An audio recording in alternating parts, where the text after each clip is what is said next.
ఆగస్టులో చర్చ జరుగుతుంది, వాదోపవాదాలు జరుగుతాయి. కేంద్ర ప్రభుత్వం మెడ నుంచి బీసీలకు ఇచ్చేది బిచ్చం కాదు, రాజ్యాంగబద్ధమైన హక్కు. పార్లమెంట్లో మాట్లాడాను, మాకు ఇచ్చేది బిచ్చం చారిటీ కాదు. BCs are not asking charity, it is our constitutional right, it is a democratic process అని చెప్పి ప్రధానమంత్రిని నిలదీయడం జరిగింది. అయితే ఈ సందర్భంగా జనాభా లెక్కలు అనేది తీయడానికి కేంద్ర ప్రభుత్వానికి కానీ రాష్ట్ర ప్రభుత్వానికి కానీ ఎలాంటి ఆటంకం లేదు. ఒకటి.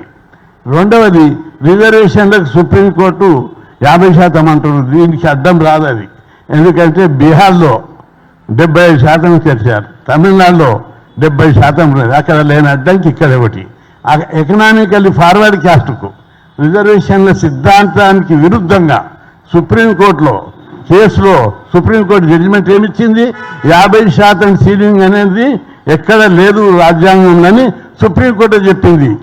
అగ్రకులాలకు 10% రిజర్వేషన్ ఇచ్చినప్పుడు దాని మీద చర్చ చేయాలంటే చాలా ఉంది. వాళ్ళకి రిజర్వేషన్లు అవసరం లేదు. ఐఏఎస్లా మీకు ఒకటి కడుపు మండుతుంది. మన బీసీలకు లాస్ట్ కటప్ ఎంత ఉంది? 75. ఎగ్జాంపుల్ చెప్తున్నా. ఎస్సీలకు 74 ఉన్నది, ఎస్టీలకు 70 ఉన్నది. అగ్రకులాల లాస్ట్ కటప్ ఎంత తెలుసా? 60%. 60% మార్కులు వచ్చిన వాళ్ళకు ఐఏఎస్ వస్తుంది.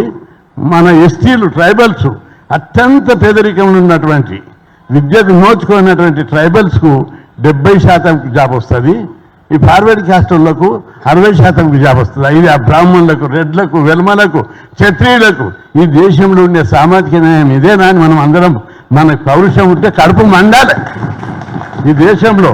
అందుకే మనకు అక్కడ కూడా అవరోధం లేదు. జనాభా ఉత్తరప్రదేశ్ కేసులో సుప్రీంకోర్టు ఏం చెప్పిందంటే, జనాభా లెక్కలు సమగ్రంగా శాస్త్రీయంగా ఉంటే ఆ మేరకు రిజర్వేషన్లు పెంచొచ్చని సుప్రీంకోర్టు ఇంకో తీర్పులో చెప్పింది. కాబట్టి జనాభా లెక్కలు ఉంటే 50% పెంచిన, 42% పెంచిన ఎలాంటి అవరోధాలు న్యాయపరంగా ఉండవు. చట్టపరంగా రాజ్యాంగంలో ఎక్కడ లేదు లిమిటు. కాబట్టి లేవు. ఉన్న ప్రతిబంధకం వల్ల మీ మైండ్లలో ఉన్నది. మీరు ముఖ్యమంత్రులు అవుతారు, స్వతంత్రం వచ్చినప్పటి నుంచి మంత్రులు అవుతారు, ఎంపీలు అవుతారు, ఎమ్మెల్యేలు అవుతారు. మా వాళ్ళు సర్పంచులు అయితే కూడా మీరు ఓర్వరా? ఇదేనా ఈ దేశంలో న్యాయం? తప్పనిసరి ఎదురు తిరిగితే తప్పనిసరి మీ గతి ఏంటిలో చూపిస్తామని చెప్పి మనం ఈ సందర్భంగా హెచ్చరించవలసిన అవసరం ఉంది. బీసీ నాయకులందరూ, ముఖ్యమైన నాయకులు వచ్చారు. మనం ఉద్యమ పంథాన్ని కూడా మార్చాలి. ఎందుకంటే ఉద్యమ పంథ మార్చకుండా ట్రెడిషనల్గా చేస్తే చేద్దాము. ట్రెడిషనల్గా ఒపీనియన్ బిడ్డ దానికే, కానీ ఏదో స్టేజ్లా మిలిటెంట్ ఉద్యమాలకు ఎదురు తిరగాలి. అంటే సాయుధ పోరాటం అని చెప్పండి. డెమోక్రసీలో సాయుధ పోరాటము ఆ రాజ్యాంగం ఒప్పుకోదు, ప్రజాస్వామ్యం ఒప్పుకోదు. కాబట్టి అది కాకుండా సాయుధ పోరాటం లాంటి తీవ్ర పోరాటం బీసీలు చేయక తప్పదు. అది అనివార్యమని కూడా నేను చెప్తున్నా. ఎందుకంటే కొన్ని ఉద్యమాలను చూసినప్పుడు కేంద్ర ప్రభుత్వం దిగొచ్చింది. హర్యానాలో జార్జ్ రిజర్వేషన్లు పెడితే గొడవ అయింది. అప్పుడు కేంద్ర ప్రభుత్వం సుప్రీంకోర్టు కొట్టేస్తే హర్యానా ఉన్న జార్జ్ ఢిల్లీ రోడ్లు తవ్వి అడ్డం పోసారు. నీళ్లు రైల్వే ట్రాకులు వీకేసారు. నీళ్లు పైపులు తీసి ఢిల్లీకి నీళ్లు బంద్ చేసారు.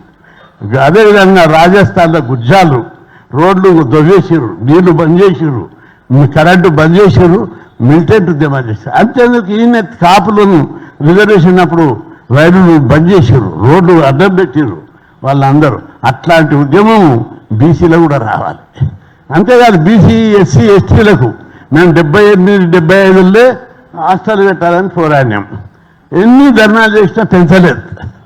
ఒక 4 హాస్టళ్ళు 5 హాస్టళ్ళు మంజూరు చేసేది. వీళ్ళు చేసేటట్లేరని ఏం చేసాము, 78 సెప్టెంబర్ 27 నాడు మీరు పేపర్లు తీయాలి, పాతయి చూస్తారు. హాలిడే ఫస్ట్ 2000 మందికి ట్రైనింగ్ ఇచ్చినాం మేము. నేను ఇంకా రాడికల్స్, పీడిఎస్ అప్పుడు బలంగా ఉండే, అందరం తిరిగి 2000 మందికి ట్రైనింగ్ ఇచ్చి 2000 మందితో అసెంబ్లీకి దాడి చేసినాం. దాడి చేస్తే గేట్లు పెట్టారు. దుంకిపోయి గాయలలో రాళ్ళు పోసుకొని అసెంబ్లీని తుక్కుగా రాళ్ళు కొట్టాం. ఆ రోజే సాయంత్రం చెన్నారెడ్డి పిలిపించి ఏం కావాలి మీకు అన్నాడు. మాకు హాస్టల్ సరిపోతలేవు, హాస్టల్ ఇక్కడ పెట్టాలి, స్కాలర్షిప్లు ఎక్కువ మందికి ఇవ్వాలి, అందరికి ఇవ్వాలని పెడితే ఒకటే రోజు 500 హాస్టళ్ళు మంజూరు చేసాం. 5 హాస్టళ్ళు ఎక్కడ, 500 ఎక్కడ. ఇక్కడ బీసీలకు కూడా చట్టసభలో రిజర్వేషన్లు కావాలని 96 నుంచి ధర్నాలు ర్యాలీలు కొన్ని వందల వేల సార్లు అయినాయి. వినడం లేదు. కేంద్ర ప్రభుత్వం మొద్దు వారింది. అక్కడ బీజేపీ ప్రభుత్వం రిజర్వేషన్లకు వ్యతిరేకం. అది అబద్ధం కాదు, నేను చూస్తున్నా స్వయంగా.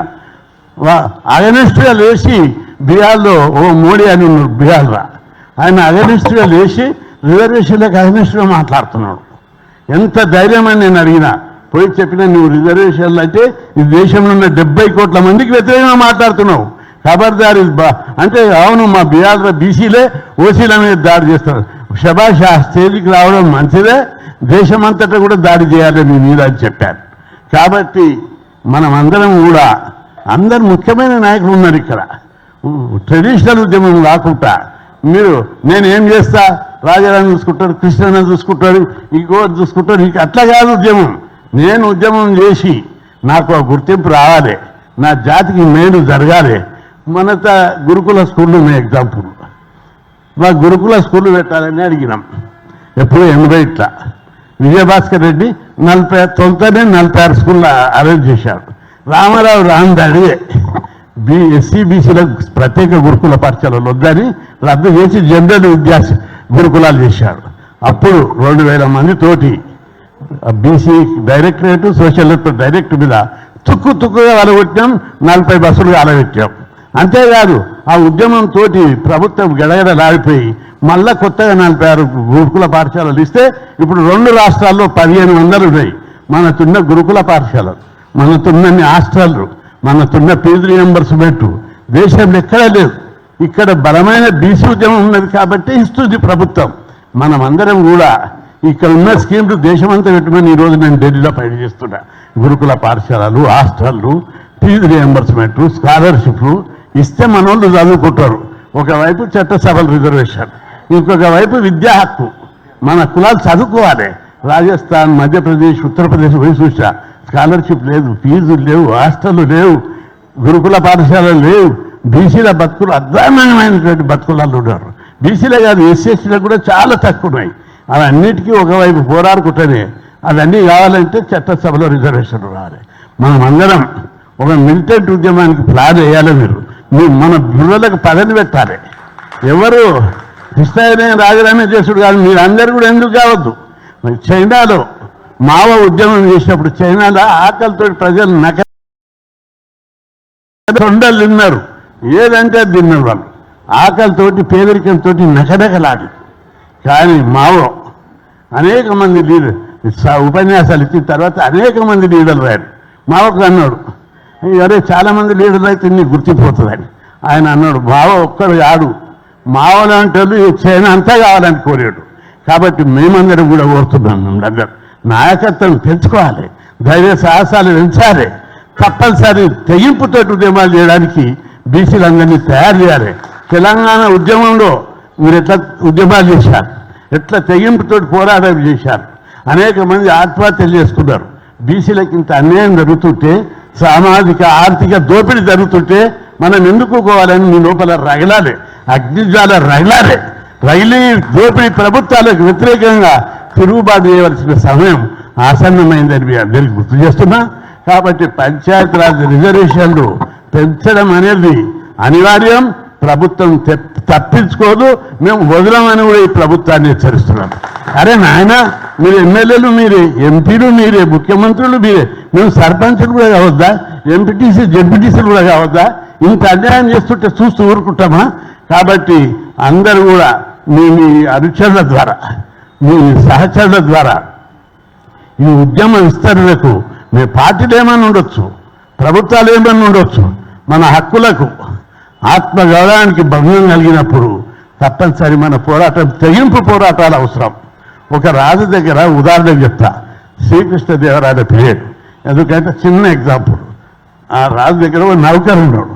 ఆ నౌకరు శ్రీకృష్ణదేవరాయలకు వీపుకు మాలిష్ చేస్తుండే, కాళ్ళు కడుగుతుండే, కాళ్ళు విసుకుతుండే, నెత్తికి మాలిష్ చేస్తుండే, అన్నీ చేస్తుండే. కానీ రాజు ఒక రోజు కోపంతో అమ్మ ఆడ అని తిట్టాడు. తిరిగితే ఆ నౌకరు గొడ్డలు తీసుకొని రాజు మీదకి ఎదురు తిరిగాడు. సార్ ఏమిరా, నువ్వు నన్ను అన్ని కడిగినావు, నన్ను పేసినావు, కాళ్ళు విసికినావు, కాళ్ళు మొక్కినావు, నెత్తి మాలిష్ చేసినావు, నువ్వు చేయని పని లేదు, బట్టలు ఉతికినావు, అన్నీ చేసినావు. కానీ ఏదో కోపంలో నిన్ను ఓ మాట తిరిగితే నువ్వు మీద గొడ్డలు తీసుకొని చస్తావా అని పట్టుకుంటారు అంటారు. అడిగితే న్యాయస్థానంలో ఎడవెళ్తే ఆయన ఏమన్నా, సార్ నాకు ఆకలితోటి మీ దగ్గర జీతం ఉందా, పెండ కూడా తీస్తాను, ఇది మాలిద్యసుడు కాదు, కానీ నా అమ్మ అని ఆత్మగౌరవం దెబ్బతీసేదుంటే రాజునే కాదు దేవుడి మీద కూడా గొడ్డలు చెప్తాను. అంటే మన బీసీలకు కూడా ఈరోజు ఆత్మగౌరవం దెబ్బతింటుంది. అడుగునా ఏంటి మీ కడుపు మందారే, అరే మీరే ఎమ్మెల్యేలు, మీరే ఎంపీలు, మీరే మంత్రులు, మీరే ముఖ్యమంత్రులు 76 ఏళ్ల నుంచి, మాకు సర్పంచులు అయితే కూడా తీసేస్తారా? సర్పంచులు కూడా ఓరు వరమన్నారని మనం అందరం మండాలి. మా జనాభా ఉంది, మా జనాభా ప్రకారం మా వాట. ఇది ప్రజాస్వామ్య దేశం, నిత్యం కాదు. ప్రజాస్వామ్య దేశంలో ఎంత జనాభా ఉంటే అంత జనాభా ప్రకారం వాటా ఇవ్వాలి. ప్రపంచంలోని అన్ని ప్రజాస్వామ్య దేశాల్లో ఇదే జరుగుతుంది. ఎవరి జనాభా ప్రకారం వాళ్ళకి వాటా ఇస్తున్నారు, రిజర్వేషన్లు. అమెరికా లాంటి అభివృద్ధి చెందిన దేశంలో కూడా రిజర్వేషన్లు ఉన్నాయి. కాబట్టి వీళ్ళు మనకు అన్యాయం చేస్తున్నారు, ఆర్థిక దోపిడీ చేస్తున్నారు, సామాజిక వివక్షత పాటిస్తున్నారు, రాజకీయాన్ని అణచివేస్తున్నారు. ఇంత చేస్తుంటే, ఇంత చైతన్యం వచ్చినట్టు మనం రగిలకపోతే మీరందరూ చూడండి, అసెంబ్లీలో కానీ పార్లమెంట్లో కానీ నాకు అవకాశం వచ్చిన ప్రతిసారి బీసీల గురించే మాట్లాడుతున్నా. భవిష్యత్తులో కూడా బీసీల గురించే మాట్లాడతా, ఇంకా ఎంతైనా తెగించి మాట్లాడతా. బీసీ ఎస్సీ ఎస్టీ అవకాశం వచ్చింది అనేక బిల్లులు. అప్పుడు ఎస్సీ ఎస్టీ బిల్లుల మీద వస్తే నేనే మాట్లాడినా, బీసీ బిల్లు వస్తే కూడా నేనే మాట్లాడినా, బీసీల అంశం వచ్చినప్పుడల్లా. కాబట్టి ఏ అవకాశాన్ని వదులుతలేదు పార్లమెంట్లో. అందరూ బీసీ కృష్ణ పార్లమెంట్లో కూడా పిలుస్తున్నారు. దానికి నేను గర్వంగా ఫీల్ అవుతున్నా. నా జాతి కోసం అంత గుర్తింపు రావడాన్ని మీ అందరూ అనుకుంటుండవచ్చు, మాకేమొస్తుంది ఈ కులాలకు చేస్తాను, తప్పనిసరి వస్తుంది. నేనే ఎగ్జాంపుల్. నేను ఎప్పుడు పదవులు అడగలేదు, పార్టీ జెండా వేయలేదు. 2014లో చంద్రబాబు నాయుడు పిలిచి నీకు సీఎం పోస్టు అని, సీఎం పోస్ట్ కోసమని మా పార్టీ అధికారంలోకి ఇస్తానని అనౌన్స్ చేసి ఎల్బీనగర్ సీట్ ఇస్తే అక్కడ ప్రజలు నేను ఒక్క పైసా ఖర్చు పెట్టకుండా గెలిపించారు. ఏ దాని ప్రకారం గెలిపించారు? బీసీనే గెలిపించారు. మొన్న నేను అడగలేదు జగన్మోహన్ రెడ్డి గారిని, బీసీలకు సేవ చేస్తుందని గుర్తించి పిలిచి రాజ్యసభ ఇచ్చారు. కాబట్టి బీసీలకు సేవ చేస్తే ఒట్టిగా ఓదాలి. అందుకోసం మీకు చెప్తున్నా, పిలిచి ఎవరో గుర్తించి తప్పనిసరిస్తారు. కాకపోతే తెగించి పోరాడవలసినటువంటి అవసరం ఉంది, ఈ చారిత్రక అవసరం ఉంది. బీసీలకు ఎంత అన్యాయం జరుగుతుంది దేశంలో అంటే, మనతో కాస్త కుస్త మన దగ్గర పోరాటం ఉండి బీసీవాదం పెరిగి పోరాటాలు, ధర్నాలు, ర్యాలీలు, ఉద్యమాలు జరిగి అవసరం ఉన్నప్పుడు మిలిటెంట్ ఉద్యమాలు చేయడంతో పార్టీలు, ప్రభుత్వాలు భయపడి అనేక అవకాశాలు కల్పిస్తుంది. కానీ మధ్యప్రదేశ్, ఉత్తరప్రదేశ్, బీహార్ అనేక రాష్ట్రాల్లో పోతే హాస్టల్ లేవు, స్కాలర్షిప్లు లేవు, ఫీజు రియంబర్స్మెంట్ లేవు, ఎలాంటి స్కీములు లేక బీసీలందరూ గొర్రెకారికి, బర్రకారికి, పొలాలలో లేబర్ పనికి, చేను లేబర్గా పనిచేస్తున్నారు. వాళ్ళందరికీ కూడా చదువుకునే అవకాశం. ఐఐటీలో కొట్లాడి రిజర్వేషన్లు పెట్టించడం, ఫీజు కట్టలేక ఐఐటి ఐఎంలో 1,70,000 ఫీజు కట్టలేక చాలా అత్యంత వెనుకబడిన కులాలు చదవడం లేదు. ఇక్కడ కూడా మన రాళ్ళ ఒకటి సెంట్రల్లో ఇక్కడ ఏబిసిడీలు ఉన్నాయి, సెంట్రల్లో కూడా ఏబిసిడీలు పెట్టాలని కొట్టాన్యం పెట్టిస్తున్నాం. పంచాయతీరాజ్ లోకల్ బాడీలో కూడా మోస్ట్ బ్యాక్వర్డ్ క్లాసెస్కు ఏబిసిడీలు పెట్టాలని చెప్పి ఆల్రెడీ ప్రభుత్వానికి ఇచ్చిన రిప్రజెంటేషన్ ఇచ్చినాం. మోస్ట్ బ్యాక్వర్డ్ క్లాస్ వాళ్ళు ఎవరు కూడా భయపడవద్దు. వాళ్ళందరికీ సర్పంచుల్లో, వార్డు మెంబర్లో, ఎంపీటీసీ, జడ్పీటీసీలో వాళ్ళకు కూడా కోట కల్పించేటందుకు సోదరులకు మేము హృదయపూర్వకంగా, ఇక్కడనే కాదు హాస్టల్ సీట్లల్లా, రిజర్వేషన్లల్లా, గురుకులాలల్లా ఏబీసీ వర్గీకరణ చేసి ఇవ్వడానికి ఎప్పుడో జీవోలు చూపించాం. కాబట్టి ఇక్కడ కూడా ఎవరికి అభ్యంతరం లేదు. పెద్ద కులాలు కూడా గుర్తించాలి, ఏబీసీడీకి కోఆపరేట్ చేయాలని చెప్పి ఈ సందర్భంగా నేను గుర్తు చేస్తూ, మనం ఈ పోరాటాన్ని మరింత మిలిటెంట్గా చేయాలని, మీ బుర్రలకు పదన పెట్టాలని పెట్టి ఉద్యమంలో కొత్త పుంచాలు, ఏదో మిలిటెంట్ పోరాటాలు చేయడానికి కూడా, లేదా ఉద్యమంలో కొత్త మార్గాన్ని ఎన్నుకోవడానికి నువ్వు బుర్రలకు పదన పెట్టి, ప్రపంచంలో జరిగిన విప్లవాలన్నీ 100 మందితో తర్వాత జరిగినాయి. మొదట ఒకరు బుర్రకు పదన పెట్టా, రష్యాలో లెనిన్, చైనాలో బావో, ఫ్రెంచ్, అనేక దేశాలు వచ్చిన విప్లవాలు ఒకరిద్దరే ఆ బుర్రలకు పదన పెట్టారు. కాబట్టి నాకేది లేదు, నాకే 25,000 ఉంటే గన్ను బట్టి పార్లమెంటు మీదకే పోతుంటే అంత అన్యాయం జరుగుతుంది ఈ దేశంలో. కాబట్టి ఈ అన్యాయాన్ని ఈ వివచ్చతను ఈ దుర్మార్గాన్ని అంతు చూసడానికి మీరందరూ మేధోపరంగా ఆలోచించాలని, సాహసం కూడా చేయాలని, అందరి మన కులాలను ఆర్గనైజ్ చేయాలని, అట్లాంటి సంకల్ప బలం ఉంటే శక్తి అదే వస్తుంది, లేకపోతే శక్తి రాదు. బలమైన సంకల్ప బలం నేను చేస్తా నా జాతికి అన్యాయం జరుగుతుందని బగబగ మండాలి. అప్పుడు మాత్రమే మనం అందరం నాయకత్వం పెరుగుతుంది, మన కులాలకు భయపడతారు. లేకపోతే బానిస బతుకులే ఇంకా పెరుగుతాయి. మనకు ఇన్ని రోజులు బానిసలుగా అనుచరులుగా పార్టీలో జెండా మోసే కార్యకర్తలుగానే ఉంటున్నాం. కానీ ఒక్కసారి బగబగ మండితే తప్పనిసరి మన వాట మనకు వస్తాయి. అందుకోసం మీరందరూ అట్లాంటి శక్తిని, సంకల్ప బలాన్ని, పోరాట మార్గాన్ని మీరు ఎన్నుకోవాలి. ఇది మనకు ఏదైతే ఈ గ్రామ పంచాయతీ లోకల్ పడుతుందో ఇది పునాదిగా మీరు అందరూ ఆర్గనైజ్ చేయాలని చెప్పి అందరికీ విజ్ఞప్తి చేస్తూ ఈ ఉద్యమాన్ని మరింత ముందుకు తీసుకుపోదామని, రాజారాము మనమందరం కలిసే ఉద్యమాన్ని ముందుకు తీసుకుపోదాం.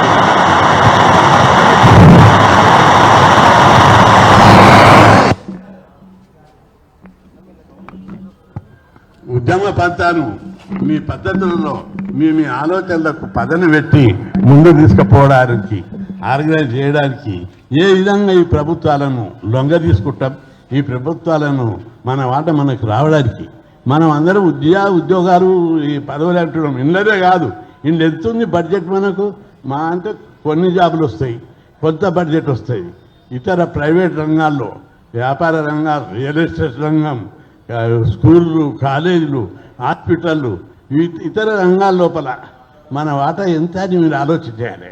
ఒకటి, ప్రభుత్వం బ్యాంకులు ఉన్నాయి. మొన్న పార్లమెంట్లో చర్చకు వచ్చింది. పార్లమెంట్లో చర్చకు వచ్చినప్పుడు నేను ప్రశ్న ఇచ్చిన, బ్యాంకుల్లో ఒక్కొక్కరు ఎంత ముంచిర్రాని, ఒక్కొక్క నాయకుడు, ఒక్కొక్క పెద్ద పెద్ద కంపెనీలు 2,000 కోట్లు, 5,000 కోట్లు, 10,000 కోట్లు అంటే జేబులో పెట్టుకునే పైసలు బడ్జెట్ ముంచితే కేంద్ర ప్రభుత్వం మాఫీ చేసేది. అరే మా బీసీల అభివృద్ధికి, చదువుకోవడానికి, లోన్లు ఇవ్వడానికి 2 లక్షల కోట్లు ఇవ్వమంటే ఇవన్నీ కేంద్ర ప్రభుత్వం 16 లక్షల కోట్లు ఎవరికి, కార్పొరేట్ వాళ్లకు, కంపెనీలకు, బడా కార్పొరేట్ కంపెనీలకు మాఫీ చేసింది. రుణాలు విచ్చలవిడిస్తుంది. ఈ ప్రభుత్వాలు, కేంద్ర ప్రభుత్వాలు, ఈ ప్రభుత్వాలు పెద్దల కొమ్ముకోయడానికి తప్ప మన కులాల అభివృద్ధికి బడ్జెట్ కేటాయించారు, అభివృద్ధికి చర్యలు తీసుకోరు, ఇంకా అధికారంలో వాటా ఇవ్వరు. ఇవి అధికారంలో వాటా, ఉద్యోగాలలో వాటా చాలా చిన్న అంశం. ఎందుకంటే సమాజంలో అనేక మార్పులు వస్తున్నాయి. మార్పులకు తగ్గట్టు ఇతర రంగాల లోపల చాలా స్పీడ్గా ఇతర కులాల వాళ్ళు అభివృద్ధి చేస్తున్నారు. దాన్ని కూడా మనం ఆలోచించి అన్ని రంగాల్లో మనకు వాటా కావాలని మన యొక్క పరిధి, మన యొక్క డిమాండ్ను విస్తరింపజేయవలసినటువంటి అవసరం ఉంది. ఆ దిశగా మన ఉద్యమాన్ని నిర్మించాలని మీరు అందరూ కూడా మన కులాలు, మీరు అందరూ ఏమనుకుంటున్నారో కానీ బీసీ కులాల గురించి పోరాడడానికి నా జన్మ ధన్యమైంది. నేను దాన్ని ఒక అదృష్టంగా ఫీల్ అవుతాను. నేను అదృష్టవంతుడిని. ఇంకో జన్మ ఉంటే ఈ కులాల కోసమే పోరాడాలని ఆ భగవంతుడిని ప్రార్థిస్తున్నాను. కాబట్టి మీరు కూడా ఈ కులాల పుట్టినందుకు ఓ రెడ్డిలో పుట్టేదుండే, ఓ కమ్మాల పుట్టేదుండే, ఓ బ్రాహ్మణులో పుట్టేదుండే గౌరవం ఉంటుందని కాదు.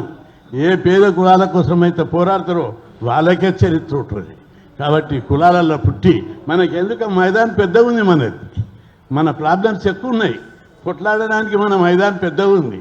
కాబట్టి మన ప్లేగ్రౌండ్ ఎక్కువ ఉంది. కాబట్టి మన డిమాండ్ల మీద పోరాడే అవకాశం ఒక బీసీలకే ఉంది.